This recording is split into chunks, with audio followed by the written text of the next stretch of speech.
All right, to the Goldilocks segment. Who's too high, who's too low, and who is just right?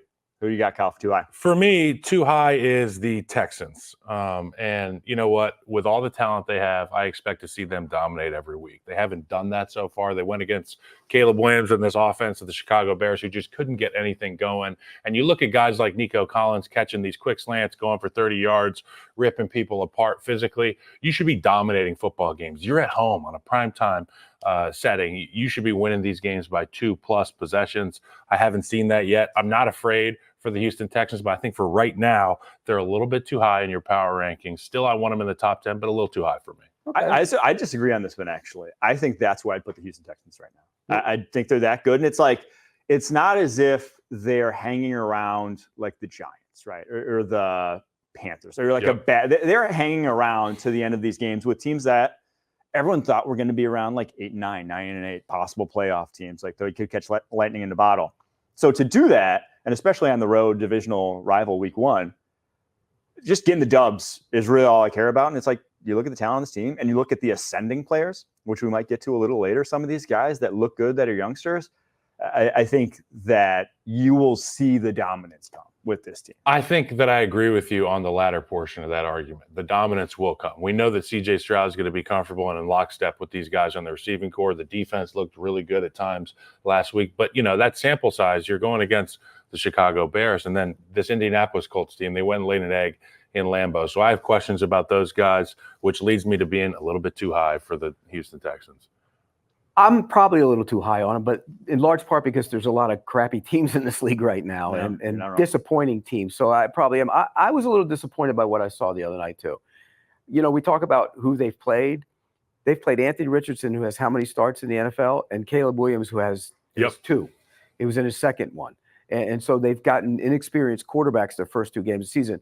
The most impressive thing, though, I thought, we know their edge rushers are going to rush the passer. They got good push on the middle the other night. They were just dominant. And your center, you know, you love your center in Chicago. Our right guard's great too. Yeah, both of them. They had all kinds of problems. So I think they got pushed in the middle. That's impressive. And there are good players on the back end. I was a little concerned about the offense the other night. And that's a good defense, but they look a little disjointed. And everybody's talking about how happy Diggs is because that's coming and it's coming. He's not getting enough targets. He's not. For sure. Joe Mixon's going to be out this week with an ankle. That's bad. I mean, and even if he is in there, it ain't going to be right. You and I know these ankles, particularly for the running back position, is something to keep an eye on. So their offenses have to go in a different direction because they've been leaning on Joe Mixon a little bit with that style of play. So I kind of agree with you, but I also agree with you. So they have to be at 3, but they haven't looked as good as I expected. We're not panicking on the Texans, but they're too high. My team that's too high is the team right after them. Tampa Bay Bucs at number 4. Okay. This one, I watched the Lions game, and I think I was too low on the Bucs going forward. And I think they're top 12 team in the NFL, like pretty comfortably at this point. I think their defense is a lot better than I give them credit for, especially guys like Yaya Diaby, I think is like a real impact player on the defensive line. I think Vita Vea is much, much better than he was last year. Like guys at 360 now instead of 400. Yeah, that helps. And like Zion McCollum by the end of the week. Of course he will. Zion McCollum, I expected to be like a liability, and looks like their best corner through 2 weeks. So I think there's guys that there's areas where I underrated them, but number 4 team is just like a little rich. If we're really buying into a team that started off hot in that division, I would go with the Saints, truthfully. But putting them over like the 49ers, just because the 49ers lost to the 49ers got problems. Yeah, the problems was Brian Flores and Kevin O'Connell. That was Justin Jefferson. The other problem is now that Debo's out with. Talk about a backed up offense. Look at that Vikings offense backed up the other day. Yeah. Pretty sexy to me. I loved it. That's what I want to see.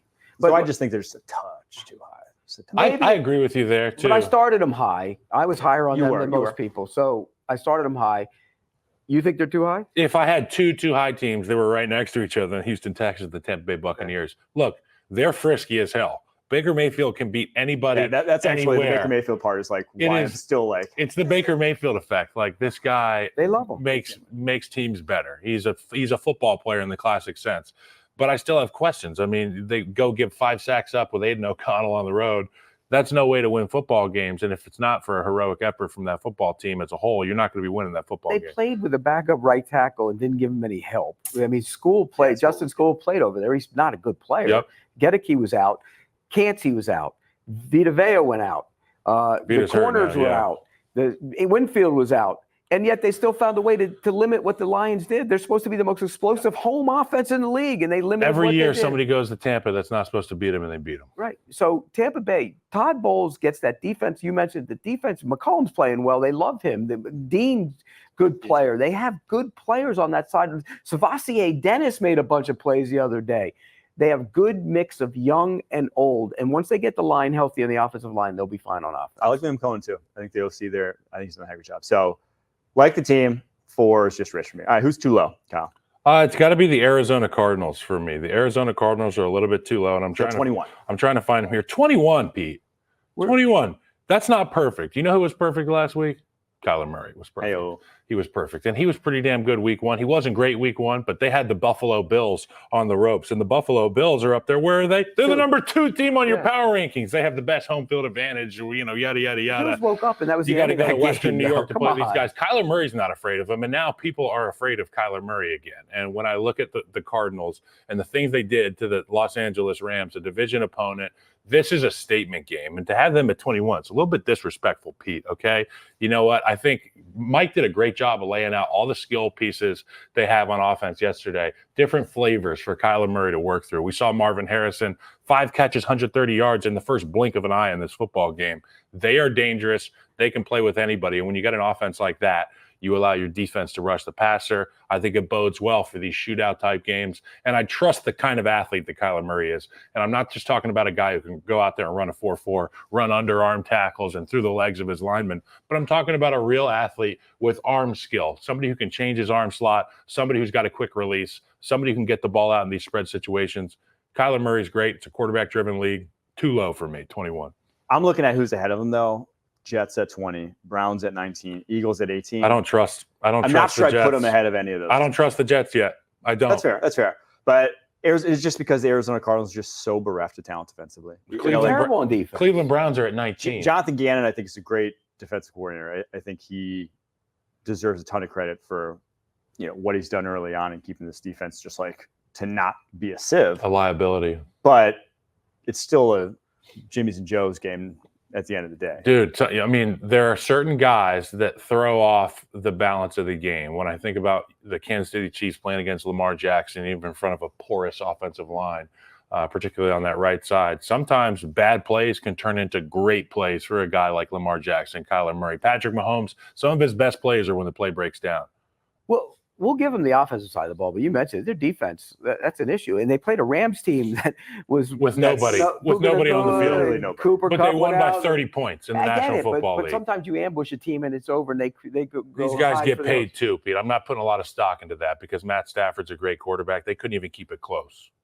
Yeah, but once you know how a game gets out of hand and guys go looking for what they're going to eat that night at dinner. I mean, come on. The last time that I got my ass whooped like that, we went up to New England and Rob Gronkowski had about 150 yards and Brady threw it for 5 touchdowns. And that team was in a different class, another echelon than the team I was on. That's why I'm saying too low for the Arizona Cardinals. Maybe too. I mean, look, maybe over the Browns because Deshaun Watson still wasn't very good, but the Browns defense is good. I mean, they didn't play good in week 1, but they're good defense. Speaking of good defenses, that leads me to my team that I think is too low. It's the New England Patriots at number 26 on this list. They beat the Bengals. They went to OT with the Seahawks at home this past week. Bengals on the road. This defense, at least, top 3 in the league right now. I think the emergence of Keon White, I was wondering what was going to be, who's going to rush the passer after Matthew Judon got traded. What's this defensive line going to look like? Keon White's good. Question answered. He's been nasty line the defensive front. And I never had questions about the secondary, but watching the secondary and how they've handled the Bengals in week 1, and yeah, they gave up a lot of yards this past week, but a lot of that was, to me, just Geno having a heck of a game. It was difficult out there more often than not for him in that one, and that's why they only scored 20 points in regulation. So when you have that good of a defense, I'm just looking at the teams around them, whether it's the Rams, whether it's the Jaguars, whether it's the Dolphins now without Tua. I don't know what they have to hang their hat on. the way the New England Patriots do with an elite defense and a run game that is going to be difficult to stop. So it's just a touch. We'll know more about them Thursday night, right, against the Jets. And Jets haven't looked great on offense, but we'll know more about them. You're right, the defense. Look, I did a thing on Sunday on breaking down Keon White. The guy, what they're doing with him is incredible, too. I give Gerard Mayo and that defensive staff a lot of credit. They're moving him around. They're standing him up over the center. He's been so active, and they have a lot of different. How many looks do they play when they have one guy with his hand on the ground? I mean, it's creative, the versatility, and they got hit for some big plays the other day. But that'll happen when when you play different style of defense. But I like what they've done. I just worry about that offense. That's kind of me. Yeah. Oh yeah. I mean, I'm not going to debate you there. The offense is bad, but I think it's complementary in that they can run the football still. Right. Like they have the people to run just a brute force 3 yards in a cloud of dust all the way down the football field sort of person. Yeah, and I mean, it's really important that Jerry Mayo was a player, and not only a player in this town. He understands what this city wants to see. They want to see a multiple defense. They want to see guys that are versatile. I always thought of those groups in New England as, it was the Swiss Army knife of the NFL. You could line up against potentially 6-7 different guys at the line of scrimmage. So you have to prep for them. Not only that, with them moving around, you talked about one guy with his hand in the dirt. That means the games are coming. That means the picks, the stunts, and you got different rush angles, guys approaching the line of scrimmage from the second level. It's chaos for an offensive line anytime you play this defensive front from the Patriots. You'd rather line up, put your hand on the ground and know who's across from you every single time, right? Yeah, I mean, I love to get after different guys.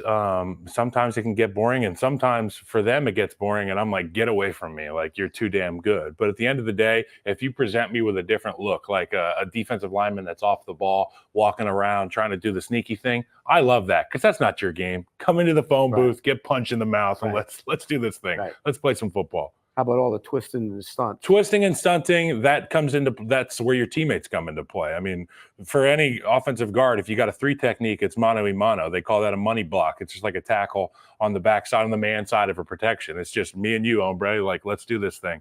But when you get the games involved, and that's why I was talking about the Eagles' unwillingness to get those games going with Lindstrom, you have to now work with your center. You're snapping off a guy. You're snapping off a guy to me. I have to flip my hips and loop. There's a lot more things in play. There's a lot more wheels in the engine than just the one-on-one thing. We have to get this operation smooth when there's games. There's like a mental aspect. Right. 100%.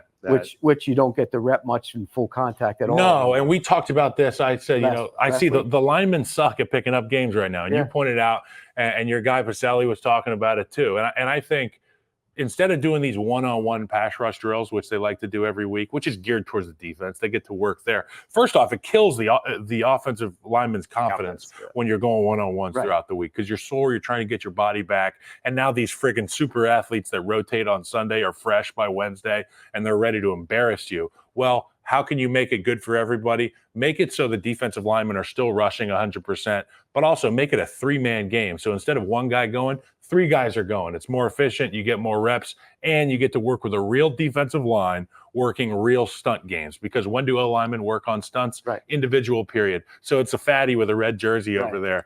It's nothing like what you're going to see on Sunday. You can't simulate it. All right, team that's ranked just right. We actually have the same one. Yeah, I think I'll let you take this away. New Orleans Saints. Yeah, we got the New Orleans Saints. Number 6. I think maybe not even just right. I think if like you put Bucs and Vikings ahead of them after their hot starts, I'm buying more into what I saw from this New Orleans team.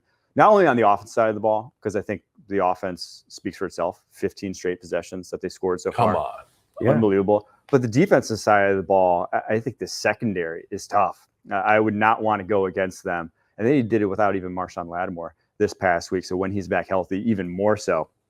So I think they play complementary football in that regard, that when they have a lead, they have the horses that can stop you. On the other side, when you have to pass. But this offense specifically, it's not only just that the points are there. It's like they have the personnel that this can work against anyone. I would not want to have a play action pass with Rashid Shaheed and Chris Olave running downfield at me. Those guys can absolutely fly, especially Shaheed. I mean, he's probably the closest thing from a pure go ball perspective to Tyreek in the NFL. Like his top speed, no one's catching him. I saw him that week 1 game, a post against J.C. Horn. I mean, stride 6 or so yards past him at both full speed. He's just got it. So when you have that running game and the offensive line, how well they're playing, because such kind of a simplistic scheme for those guys, and just inside outside zone is all they're running. Simple's good because you know what you have to practice. But it's complicated for the other side because when Shanahan in the late 90s, for the offense. Yes, when Shanahan in the late 90s was running just inside outside zone, you're going like 2 tight ends. They're not motioning. They're not doing anything. Now you got Shaheed flying across the formation at the snap. You have Taysom Hill come in, orbit motion in the backfield. You have a lot to worry about, and they're tossing it to those guys. They're giving it to them to kind of have those constraints to make you respect those plays in the running game. And then when that's the case, if you're flat-footed against zone runs as a second-level defender, you're getting caught. And that's how you have so many big plays in the Saints running game. So I love what I've seen from them so far. I think it's for real, and 6 is right. Questions have been answered, and if they haven't been answered really about that offensive line, then they've been covered up really well by Clint Kubiak, Derek Carr, getting the protections right, getting that run game going. Obviously, you get a guy like Kamara. You can do a number of things at the line of scrimmage, in the pass game, the run game. You can see him leak out and make some plays. Huge explosive play from him right in front of the line of scrimmage this past week. But look, at the end of the day, I'm really glad that you didn't put them in the top 5 because I don't want to jump the shark on these guys and get too excited. I think they're in a good spot to continue rising. Next week, we could be seeing them in the top 5 if they go out and do it again at an astronomical rate offensively. But look, it's the renaissance of Derek Carr. It is a guy who was truly an elite thrower of the football early in his career. And I remember my first time in the Pro Bowl, I got in the huddle, and it was Derek Carr. Derek Carr went deep post over the middle that was like 70 yards in the air. It might have been the prettiest ball I'd ever seen. And I was playing with Cutler at the time, who threw a great deep ball. What we see with the Saints offense, with those 2 receivers on the outside, is an opportunity for Derek Carr's offense to pound it in the run, get Kamara involved. Next thing you know, you get flat-footed on this in the second level, and these guys are downtown Julie Brown. And they've kind of, Derek Carr, maybe one of his biggest faults is that he gets into a shell and gets super conservative. They've fought that by not even giving him routes to throw that are like checkdowns. He doesn't even have that hitch that he's just like, that's what you got, homie. He's like, if it's not deep, you're throwing it to Alvin Kamara, as a swing in the backfield. Like, there is 2 options for you, and you're going to throw it 30-plus yards on any of their options. So they kind of avoided that by just saying, we're not going to give you anything to really do. Okay, let me play the other side here. And I like what I've seen from them so far. They played the Panthers in week 1. That's an exhibition game. In week 2, Mike Zimmer had Clint Kubiak as his offensive coordinator and fired him. And Clint Kubiak knows what to do to attack the Mike Zimmer defense, and he attacked it. And he was 2 steps ahead of him on every single possession. Yeah. And so we have to temper just a little bit there because of those two scenarios in my mind. And there's always Zimmer didn't fire him; they were both fired, right? Right. So, yeah. No, Zimmer got rid of him. Did he? Yeah. I thought Zimmer got rid of him. I thought it was just clean house after 2021. Remember Rick told me I think he got rid of him. Okay. I think it was because Zimmer gave up 800,000 yards to Alvin Kamara the last time they played. It was a Christmas Day game, right? Was that what it was? Alvin Kamara went for like 250 and 6 touchdowns or something like that. Well, Mike fired a lot of people, so that goes without saying. But the other part of that is there's always Derek Carr's looked good so far.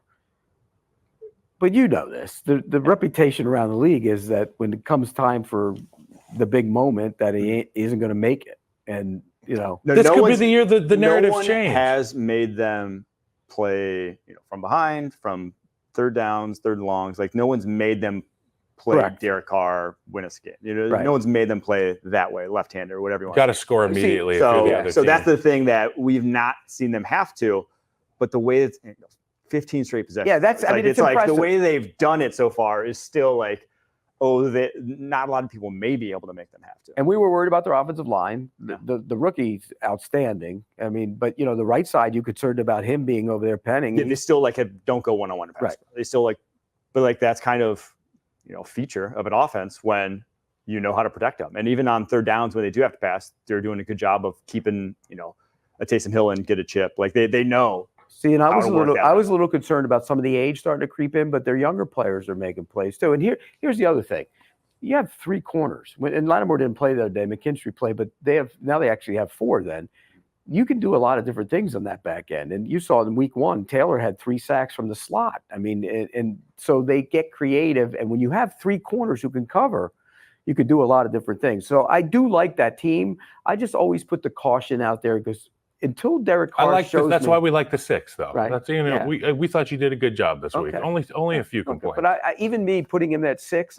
I got to caution myself because I always know the Derek Carr factor is going to be there. And does it show up? And when does it show up?